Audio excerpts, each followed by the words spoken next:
मुलींसाठीच आले. हां, माझी मुलगी शिकण्यासाठीच तिने हे घेतले. तर मला पण खूप बरं वाटायला लागले की तिने इतक्या लांब शिकण्याचं हे घेतले. तर आणि ती इच्छा आहे की फॉरेनपासून शिकायला जावी मी आणि काहीतरी करावं नाही का. तर मला पण वाटतंय की असं नुसतं कॉलेज भेटावं, तिला चांगली नोकरी लागावा, म्हणजे जास्त 10 रुपये जास्त मिळावे असं. आमची काही अशी जिंदगी गेली मजुरी, तर आमच्यासारखं तिथं होऊ नये असं आमची अपेक्षा आहे. आणि आमची मुलं शिकतात ना, तर ते आम्हाला खूप बरं वाटतंय.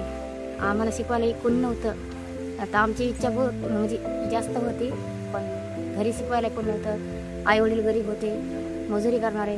परत आम्हाला पण तीच पाळी.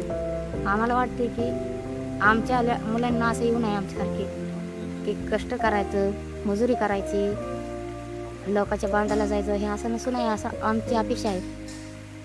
की मुलांनी शिकावं, बाहेर जावे.